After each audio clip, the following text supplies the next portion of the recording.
Muchas gracias por venir, Rifki. Cuando escuché tu historia supe que tenía que invitarte para contarla. Baruch Hashem. Me encantaría que nos cuentas sobre tu infancia, cómo creciste. Bueno, nací en Rosario, que es parte del interior de Argentina, no la capital. Y al poquito tiempo mi papá, por trabajo, mi papá es médico, decidió mudarse a una ciudad mucho más chiquita, más en el interior del país todavía. Con lo cual me crié en una casa sin religión. ¿Cómo empezó a sentir la fe? ¿Y cómo comenzó el sentimiento espiritual en tu vida? Crecí una infancia muy feliz porque en una ciudad chiquita era todo muy kef, muchas casas, no edificios, entonces piscina en todas las casas, amigas, muy lindo. Y como a la edad de 14 años pasó que crucé un grupo de judíos religiosos en mi ciudad y fue como un shock, nunca había visto. Judíos, pero Porque religiosos. sí, barba, sombrero, ¡Wow! todo, porque en mi ciudad había un frigorífico donde hacen shejitá y estaban ahí por eso. Y entonces le dije lo único que yo sabía, shalom, y seguí caminando. Y claro, fue como raro. Probablemente eran israelíes, ahora lo sé. Venían muchos extranjeros. Así que eso fue, pero me quedó, ¿sabes? Como el pajarito ahí. Y empecé a meterme por internet, o sea, adolescente, en las páginas de Chabad para hablar con un rabino y empezar a acercarme. ¿Y sola empezaste a buscar cómo hablo con un rabino para preguntar preguntas y conocer más el judaísmo? Sí, y fue terrible porque mis papás pensaron que yo me estaba metiendo en algo raro, que estaba metiéndome en una secta, que estaba haciendo algo, ¿sabes? O sea, era un mundo desconocido para todos. Ujú. Y, y yo como que encontré algo que me fascinó de una. Y empecé a pasar mucho tiempo sola, 14 años, te hablo adolescente, no religiosa, en mi casa leyendo y empecé a comprar libros desde Buenos Aires que me mandaran. Y Wow. empezar a leer, compré un Humash primera vez, compré Kitzur Shulchan Aruch, empecé a ¿Cómo estudiar, sabías qué libros porque comprar? empecé a leer mucho de la página de Chabad Ujú, y me acuerdo que me hice como un glosario, ¿sabes lo que es? Como un ujú, milón ujú. así y anotaba cada palabra, porque claro, ahora lo sé, pero en ese momento no sabía nada. Y Shabbat, Kashrut, ¿qué significa? Y al lado escribía y buscaba todo así. Y tengo que aclarar que siempre fui muy con el estudio así para Ujú. todo. Entonces también me hice nerd en la parte religiosa. Y empecé así un poco, pero no tenía realmente vida social judía, porque no había nada. Todas mis amigas no eran judías. No Sí, estuvieran ni en comunidad, no, no había ni en... nada. Donde yo vivía no existe, no hay sinagoga, no hay nada. Wow. Pero sí en Rosario, donde yo nací. Entonces, a los 18 años, volví a vivir a Rosario para ir a la universidad. Y ahí, Mina Shamaim, mi papá compró un departamento para mí, para mis hermanos, para estudiar ahí. No Ujú, vivíamos con mis padres, vivíamos ujú. los tres solos, somos tres, enfrente de la sinagoga de Rosario. Wow. Y ahí yo dije, bueno, ahora tengo que empezar. Pero no sé si lo que voy a contar es desconocido, pero en Argentina, después de el atentado que hubo a AMIA, no sé si conoces, hubo un atentado terrorista a la Embajada de Israel en Sí, sí. Buenos Aires. Después de eso, es obligatorio que haya bitajón en todas las puertas de toda institución judía. Ujú. Escuela, Betacneset, todo tiene seguridad. Entonces, y ahí la gente se conoce por el rostro y yo no era nadie. A mí, ¿quién me conocía? Yo quise entrar a la sinagoga un Shabbat. Dijeron, no, ¿quién sos? No importa cuánto expliques, si no hay alguien adentro que te conozca, no puedes entrar. Wow. Y volví a mi casa, muy mal, muy enojada. Y ahí empecé un poco a entender que tenía que primero conocer gente. Empecé a meterme en grupos de jóvenes judíos y asistir a, sí, cosas, pero nada religioso.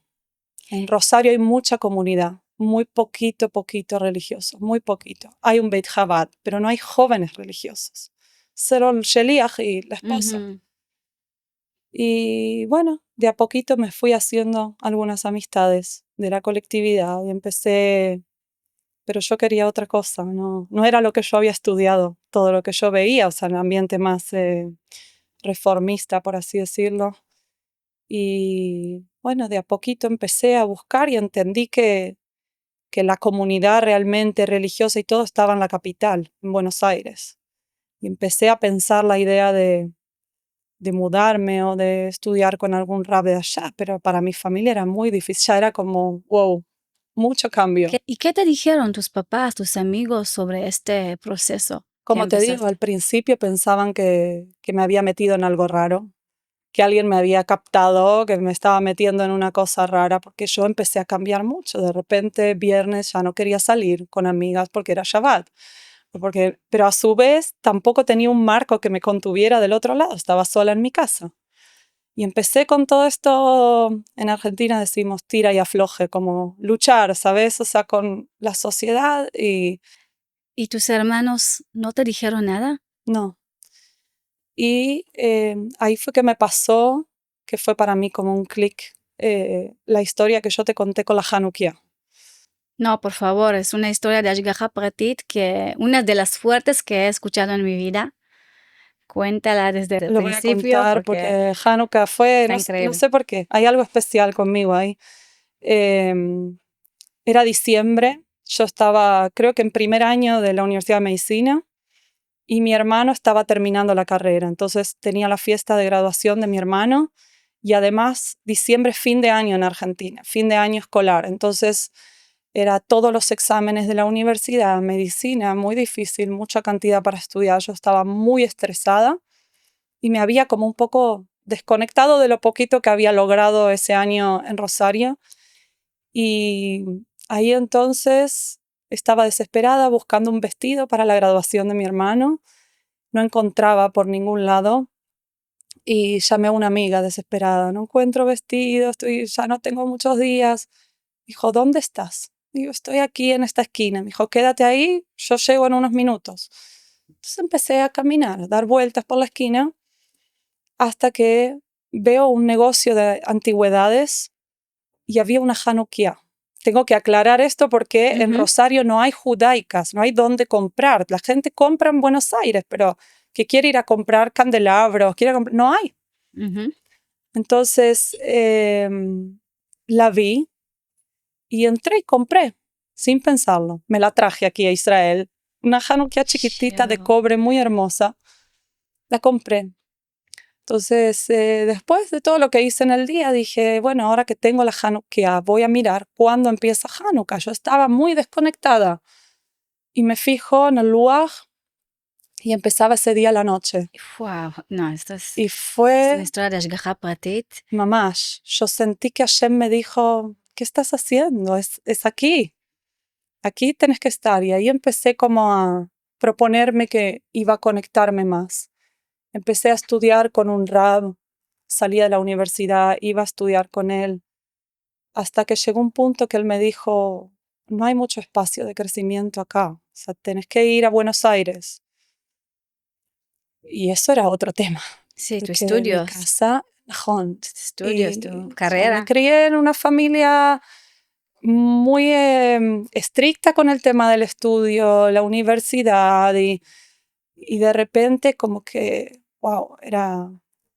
Entonces, ¿qué sucedió? Viajé a Buenos Aires a conocer un rab de Chabad y había programado un viaje a Israel, 15 días, a conocer todo Israel, un grupo de jóvenes, pero para poder participar de ese viaje había como que participar de amasados de jalot y cosas que era todo en Buenos Aires, yo no podía asistir. Ujú, Llegué a un acuerdo con el rab que iba a viajar a Buenos Aires cada 15 días, una cosa así, a, bueno, participar Kabbalat Shabbat, en el Bet Knesset, distintas cosas. ujú, Y ahí empecé como un poquito a conocer gente religiosa de mi edad, no rabanim, o sea, mi edad.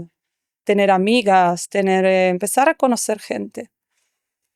Y viajé a Israel, supuestamente le dije a mi familia que venía por un mes y me quedé 1 año y 4 meses. ¡Wow! Me quedé a estudiar. ¿Y cómo fue eso? Llegaste a Israel, hiciste un paseo y decidiste a quedarse. Y había, como parte, era parte del plan, había una opción de estudiar. Por eso Quedar- había dicho a mi familia 1 mes más o menos y vuelvo. 15 días del viaje, quedo un poco más. ¿Vinieron para acá No, para verte? no. Nada, bueno, creo que lo fui convenciendo, ya ni recuerdo. Ya. De esto hace más de 12 años. Fui convenciéndolos que un poquito más, un poquito más, un poquito más. No dije me voy a quedar 1 año. Fue como así, de a poco. De hecho, llegó un momento que me daba mucha culpa gastar plata de mis padres, porque yo vine con una tarjeta sin límite, que mi papá me la dio como por si necesitas, que pasa algo y estás lejos. Zeu. Entonces, aquí es muy caro todo, vivir y pagar las cosas, todo. Entonces, yo lo cuento ahora, esto fue terrible para mi familia. Yo limpié casas para poder seguir quedándome. Y aquí entendí que la cultura israelí es diferente. En Argentina, una persona que limpia casa es una persona que realmente de clase muy baja, que no tenga posibilidad de hacer otra cosa. Bueno, en toda Latinoamérica es así, en México es igual. Era impensado para mi familia que yo llegara a eso. O sea, yo le contaba a mi papá que estaba limpiando el baño de una persona, mi papá moría. Era wow. Pero bueno, se los conté. ¿Les Pero le contaste? dije, todas las niñas de la Midrashá hacen lo mismo para poder pasear, para poder tener plata, para... Zeu.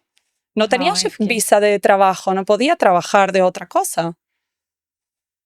Y bueno, y me quedé. Y ya cuando volví, ya les avisé que me iba a ir a Buenos Aires. Y dejé la carrera de medicina, que eso fue también otro capítulo muy terrible para mi familia, porque me faltaba 1 año para terminar. Wow. Y entonces dije, ¿qué voy a hacer? Yo desde muy chiquita mis papás me llevaron a estudiar inglés mucho. Tenía un nivel muy alto de inglés. Entonces dije, bueno, para no estar sin hacer nada, voy a entrar a la carrera de traductorado de inglés, una carrera en Argentina en la universidad. Y para mí fue muy, muy fácil porque venía de estudiar medicina, que era otra cosa. Entré al traductorado y me mudé a una midrashá de Chabad que hay en Buenos Aires, que es con residencias. A las niñas del interior que se Ujú. mudan a Buenos Aires viven ahí. ¿Pero qué es Talmud Torah? Se llama Mahon Orjaya. Es como una residencia para chicas judías jóvenes que en general son del interior, con familias no religiosas, Ah. que se mudan a Buenos Aires a estudiar están porque quieren crecer en Torah. Y entonces la condición para vivir ahí, por supuesto, se pagaba, pero era algo muy simbólico, no era caro. Es estudiar y participar de todos los shiurim. Ujú. Entonces yo estudiaba a la mañana, todas las mañanas el traductorado, y todas las noches estaban todos los shiurim, todos los días de la semana. Y bueno, ya conoces, no necesito aclarar el ambiente de Chabad. Empecé a ir a comer a las casas de familias y empezar a conocer gente y como 6 meses después me casé con mi esposo. Wow, ¿te hicieron un Y shidduch? todavía, sí, esa es otra historia guay. Quizás para otro podcast. Ya. Sí, fue un fin de semana, había vuelto al interior a visitar a mi familia y Motzai Shabbat salí a pasear. Hay como un pequeño mall y fui y crucé un yehudí religioso y yo tenía puesto un Maguen David. Ujú. Y entonces me frenó porque en la ciudad donde había mis padres, te dije, no había nada. Entonces como que llamó la atención. Entonces yo le conté un poco mi situación y fue muy amable. El señor también era Chabadnik. Me dijo, cuando quieras venir a comer con mi familia en Buenos Aires, Shabbat, estás invitada. Fue muy, muy hamud. Y él fue quien hizo el shidduch con mi esposo. Wow. ¿Por qué te cuento que es una historia graciosa y triste a la vez? ¿Qué edad Porque tenías en este momento? 19, 20. Pero no fue inmediato, no fue ahí nomás que yo me casé con mi esposo. Ahí él empezó como a querer contactarnos y me acuerdo que en ese momento yo tenía Facebook, él me había pasado el contacto de mi esposo, pero no hablábamos, como que fue raro, o sea, no surgía. Mi esposo es religioso toda la vida, o sea, nada que ver con mi historia. Entonces, al tiempo pasó que el Rab de Chabad con el que yo estudiaba en Buenos Aires, también lo conocía a mi esposo, habían trabajado juntos en la Shejitá.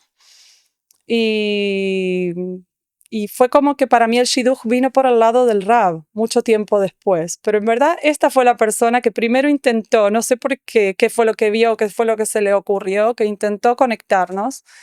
Y lo gracioso fue que muchos años después, cuando finalmente nos casamos y yo ya había tenido a mi primer hijo, estábamos en Argentina y un McDonald's kosher. Y estábamos sentados ahí, mi esposo, yo y yo con el bebé en brazos. Y de repente aparece esta persona que yo había visto tantos años atrás, que se le había ocurrido cruzarnos a nosotros y que charláramos. Y no fue al final por ahí, pero nos vio juntos, o sea, se dio vuelta, nos vio juntos, casados, yo con peluca, con hijo en brazos, y fue como... Y recién en ese momento nos dimos cuenta con mi esposo que nos lo habíamos invitado al casamiento. Y digo, y él fue el shadchan, mamás, o sea, antes que el Rab. Pero fue como que se nos fue de la mente, le pedimos tanto perdón, porque, bueno, estaba tan feliz él de vernos juntos, no lo podía creer, fue como... Wow, mira cómo Dios manda sus shlichim a todas partes del mundo, cada uno en Ashgaha Pratit para que te ayude en el momento que necesitas. Literal. Así que bueno, al final quedé en Buenos Aires, me casé con un porteño, como dice, alguien de Buenos Aires, y quedé ahí, terminé el traductorado, me recibí de traductora de inglés ya con mi primer hijo en brazos. Y bueno, y ahí sí fue mi vida. Con mi familia, bueno, cambió todo mucho porque vieron que yo estaba muy feliz, se tranquilizaron, entendieron que no estaba nada raro. Mi mamá viene todos los años a visitarme, sabe absolutamente todo, o sea, sabe cómo se separan las cosas en la cocina, cosas que para Qué mí un bonito. par de años atrás era impensado. Sabe todo.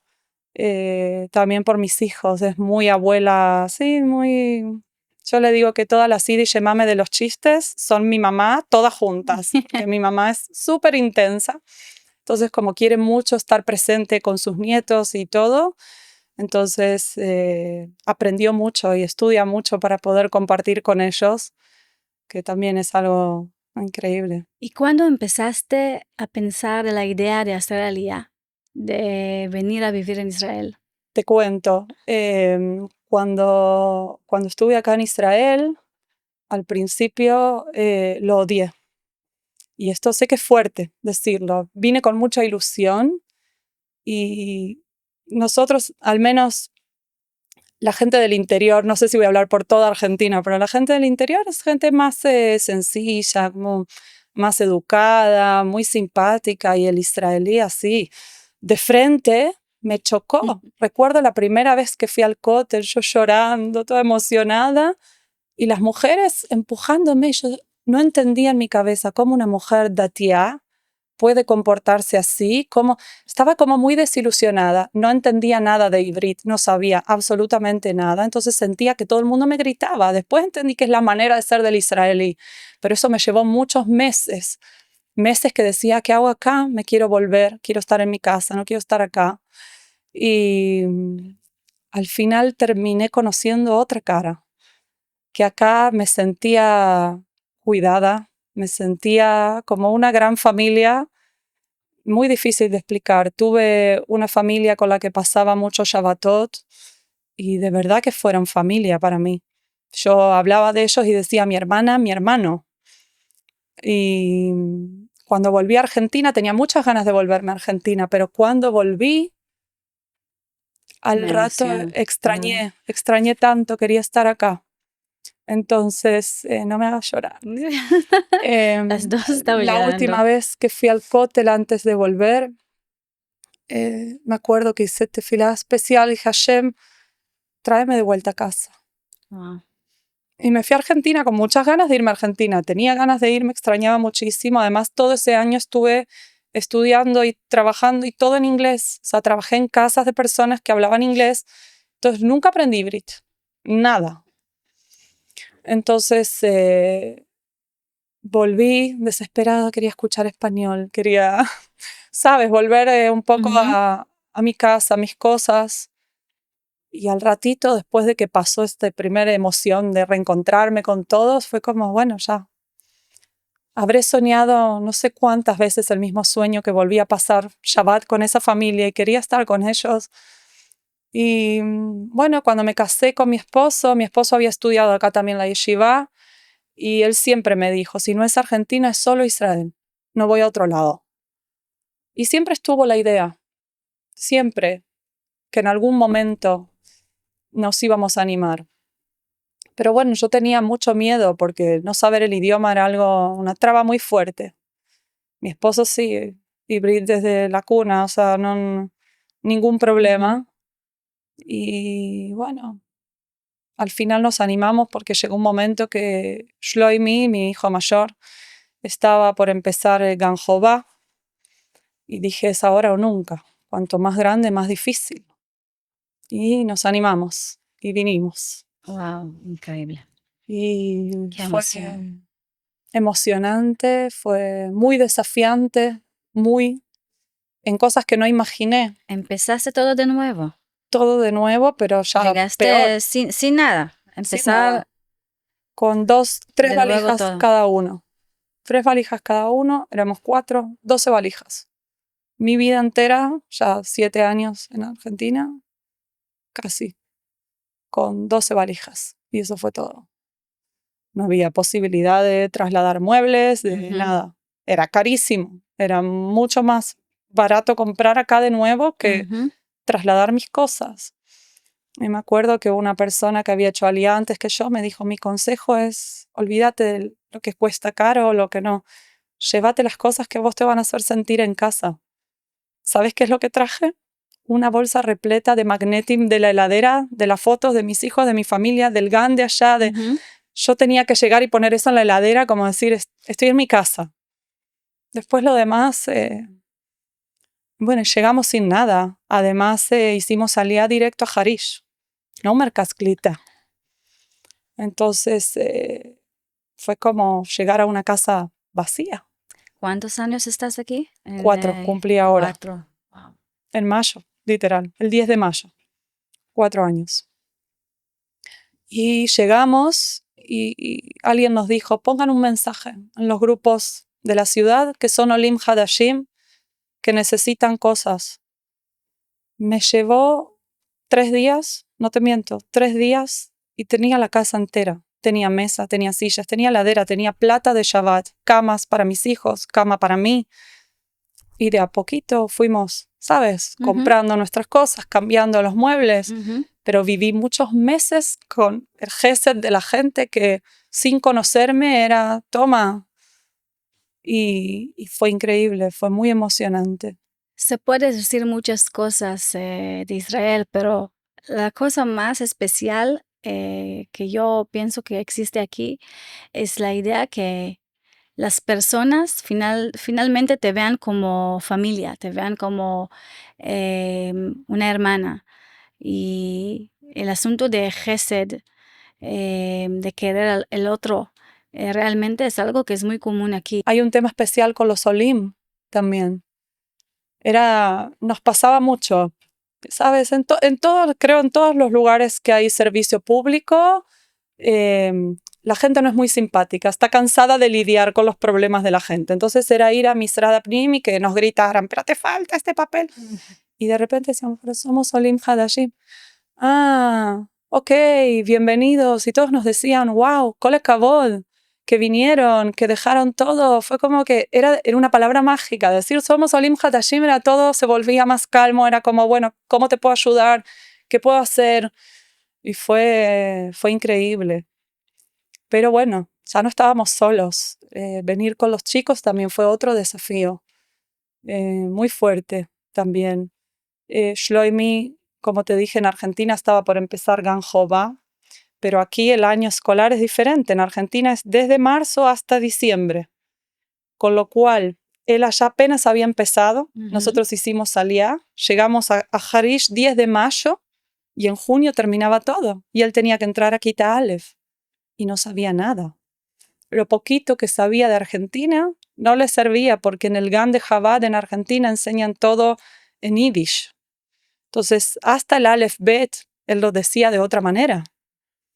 Y para un niño no es lo mismo, porque el niño aprende con la canción y todo. Él no entendía que era lo mismo pronunciado de otra manera. Y fue muy difícil. El día que dejé a mi hijo en el GAN, ese mes, un mes estuvo en el GAN, lo dejé y me di vuelta a llorar.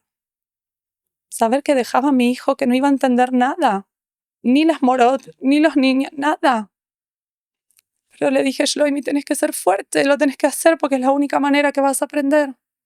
Sí, Y sí. se quedó llorando porque Se quedaba en la tenía... ventana hasta que yo volví a buscarlo. Ay, Entonces llegó un día que la Ganenet me dijo, yo no lo entiendo a él y él no me entiende a mí. El malazot. Y fue muy difícil. Entonces ahí fue que yo no sabía que podía elegir dejarlo un año más en el GAN. No lo sabía. Y ella tampoco me lo dijo. No tuve suerte de haber caído en un buen lugar. Y entonces me acuerdo que pedí una reunión con Sigal, la directora del Bet Sefer, ujú. y ahí conocí a ella, conocí a Rav Ruben. Y fue como... Me hizo acordar mucho a la directora del GAN de Chabad de Argentina. Yo me sentí como, uff. Dije, por lo menos en Chabad va a conocer, ya conoce la tefilá, conoce los psukim, conoce las, Ujú. sabe del GAN. Algo de casa va a sentir. Entonces decidí ponerlo en Kita Aleph. Directo, pobrecito. Fue muy difícil. Gracias Hoy a es Dios. increíble, pero algo que sí te voy a decir, cuando familias van a hacer aliyah, ¿qué te dicen todos? Sojnut y todas estas cosas. Los niños no necesitan ulpan porque los niños aprenden. Ujú. Sí, no. Yo creo que sí necesitan, que sería algo que sería bueno que hubiera para ellos, pero es verdad que aprendió. Yo me acuerdo que lo primero que Shlomi me aprendió era caja. Entonces, cuando él quería hablar y decía algo, decía caja, caja, caja, caja, era todo lo que sabía decir. Y con una palabra se arreglaba. Y, y de a poquito, también porque le gusta mucho hacer amigos y todo, se fue. Y ahí recuerdo también que pasó algo increíble que hizo el Rab de Kita Aleph en ese momento, para Shat Lech Lecha. Invitó a mi esposo a contar cómo fue nuestro propio Lech Lecha de Argentina hacia acá. Y llevamos videos y llevamos fotos. Y ahí fue algo mágico lo que pasó, porque los niños entendieron, los niños chiquitos a veces no comprenden lo que significa para un nene hacer aliyah, haber dejado su país, toda su familia, vinimos solos, no tenemos familia acá. Ujú. Todo, todo, todo. Y de repente estar acá era el nene raro, el nene que no hablaba, el nene que le costaba, el nene que era muy difícil todo para él, pero no entendían. Hasta que con esto que hizo el Rab, empezó a ser como el nene Meyuhad, era el Yele de Argentina y que estaba en la Kitá, y todos como que el Rab dijo, bueno, así como Abraham dejó todo para ir a la tierra que Hashem le dio, Shlomi hizo lo mismo y dejó todo y dijo, miren los amigos que él tenía, miren, que llevamos hasta un video del último día de Shlomi en el Gan. La tfila, a todos los nenes diciendo psukim parados arriba de las sillas y a los gritos y fueron todos a abrazarlo espontáneo, no fue algo programado por la Ganenet, o sea, fueron a abrazarlo todos, hicieron una montaña de gente encima de él y Shlomi lloraba y vieron todo eso y les dijo, bueno, así van a entender ahora que Shlomi necesita que lo ayuden. Cuando ustedes vean que él no entiende, ayúdenlo, explíquenle. Y ahí me acuerdo que yo iba a buscarlo al colegio en ese momento, estaba muy cerca de mi casa, y era Ima, y él era de Argentina, y le decían, pasó a ser como un niño más especial, no ya raro, y empezó a integrarse mucho más. Fue increíble, eso fue muy increíble. Y de a poquito, costó mucho, cuesta todavía, me cuesta a mí, como mamá, que Ujú. a veces mi nivel de idioma llega hasta un punto, no lo puedo ayudar tanto como quisiera. Y me costó mucho trabajo también a mí interno. Yo soy, como te digo, fui siempre súper estricta con el estudio porque así aprendí en mi casa también y con mis cosas, y aceptar que a mi hijo no le fuera bien en el colegio fue como, pesado, y no poder tener yo las herramientas para decir me siento y lo ayudo. Muy difícil. Y veo la diferencia con mi segundo hijo, Mendy, ya entró aquí en GAN. Entonces tuvo 2 años de GAN, de jugar y de aprender hibrid sin el lájats de Ujú. De estudio. estudios. Y ahora está en Kita Aleph y es otro mundo completamente. Él es como cualquier niño, no pasó las dificultades que tuvo el mayor. Entonces todas esas cosas son como el lado B de la Aliyá, que nadie te lo cuenta hasta que te toca vivirlo. Muchas veces me quise volver. Si alguien hoy quiere hacer alía, ¿qué consejo le darías desde tu experiencia? Rebe lo dijo, que no hay lugar más seguro que Israel. Creo que no hay como estar acá.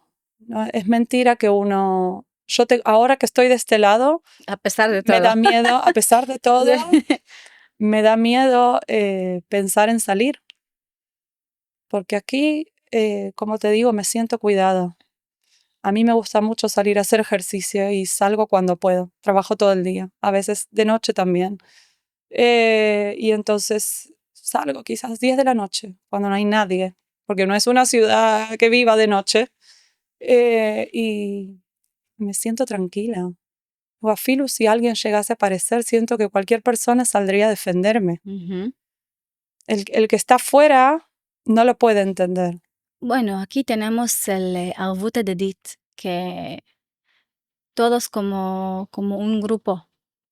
Y afuera de Israel no existe. No existe esta cosa. Y además me pasó Totalmente algo. diferente. Después de 1 año y medio de haber estado acá, volvimos a visitar.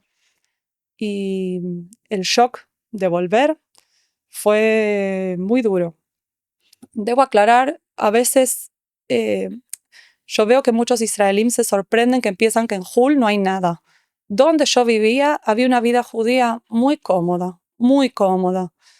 Todo lo que quieras, todas las ashgahot, todas las escuelas y ramas que quieras, Ashkenazí, Sefaradí, Chabad, Hasid, Ujú. lo que quieras había. No es que vinimos a Israel porque ahí no se podía vivir como Yehudim. Era muy cómoda, de hecho, mucho más cómoda que acá, que mis amigas no trabajan, tienen Ujú. empleada en la casa. Ujú. Bueno, tú lo viviste en Sí, México. sí, Otra historia. sí. Ahora,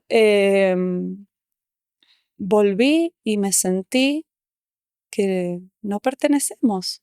Me sentí observada. Y cuando estaba viviendo ahí no me daba cuenta. Pero me sentí rara.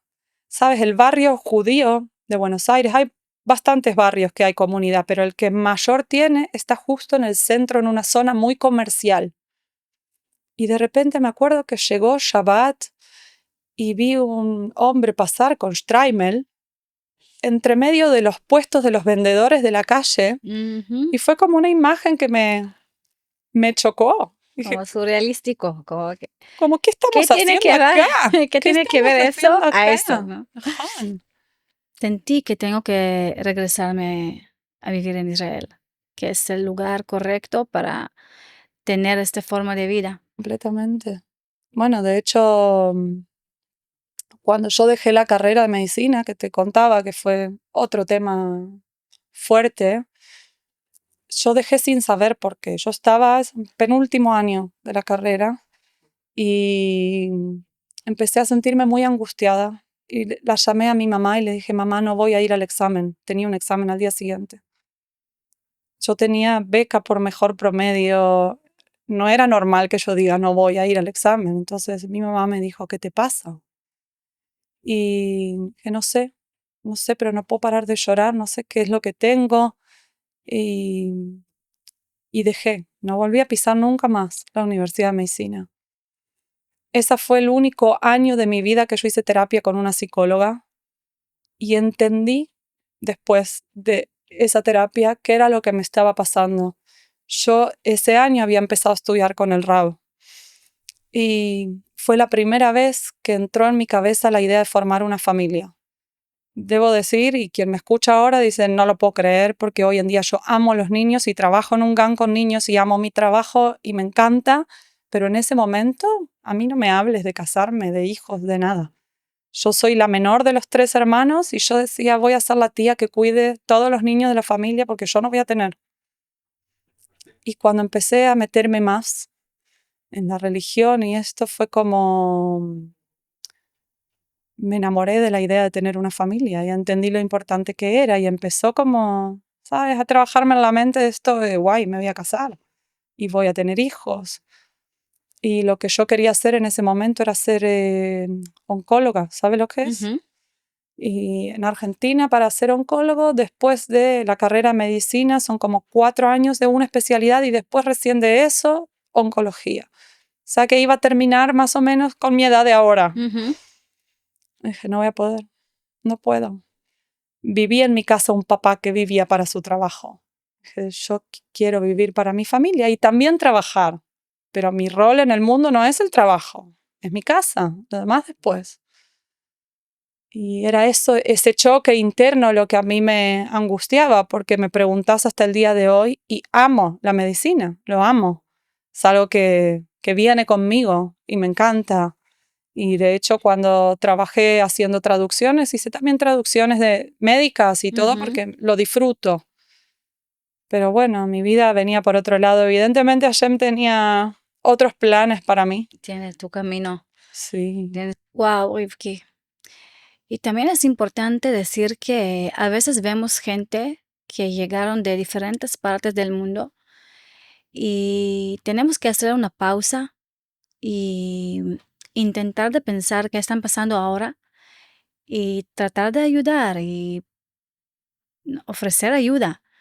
Y seguro que no es fácil y puede ser que están pasando un momento complicado y tenemos que estar ahí para judíos que decidieron llegar a Israel, como que No me alguien olvido, no sé si vos te acordás, pero yo sí me acuerdo que primer reunión del colegio, los niños, Quita Aleph, te me acercaste y me dijiste, yo hablo español, lo que necesites, háblame. Y créeme, muchas veces no tenía tu teléfono y no sabía quién eras y cómo me hubiese salvado tenerte y poder preguntarte, que, que a veces creo la gente no se imagina todo lo que pasa a uno lejadash. Mamás, que Sí. hasta lo más simple es difícil. ¿Sabes cuántos meses yo no fui al supermercado? Oh, Rivki. Por la vergüenza que a mí me daba, porque soy muy exigente conmigo. Y el tema del librit era, cuando empecé a trabajar, me obligaba todos los días a ir. Dije, tengo que ir, empecé en un mahón, tengo que ir, y no hablaba nada, y me dolía la panza, todos los días moría de dolor de estómago a la mañana, de pensar, uy, ay, un papá me va a hablar y no voy a entender. ¿Y cómo le voy a decir? ¿Y cómo le voy a explicar? Y esta sensación, hay un chiste, como un meme que dice, créeme que soy mucho más inteligente en mi propio idioma, ¿no? Como esta sensación de que me puedo expresar, pero hasta ahí. Hay un límite, no puedo mostrar cuánto sé, cuánto puedo, cuánto... Y me sentía a veces tonta, perdón por decirlo así, pero de verdad, la sensación era la gente de pensar que soy tonta. Sí, te paras de hacer cosas, Sí, sí. Hasta que mi esposo me dijo, Rivki, Dai, hay gente que habla peor que tú y sale a la calle sin miedo, Ujú. ve. La gente aquí es cara dura, no sé cómo se Sí. dice. Sí, sí, sí. Hay que tener un poco de eso. Y bueno, de a poquito fui Gracias a Dios y al Rebe más, que nos más, ayuda siempre. sí. Siempre se siente la ashgaha. Bueno, lo más importante es que te sientas en paz y feliz con las decisiones que tomaste y en el lugar donde estás ahora. O No es sea, fácil, pero vale la pena. ujú. Y estoy segura que hay muchas mujeres y muchas chicas que ahora están en el mismo lugar y esta conversación les va a ayudar mucho en su camino. Muchas gracias, Rivki, por tu tiempo y por haber venido y que Dios te manda mucha braja en tu vida. Gracias a ti.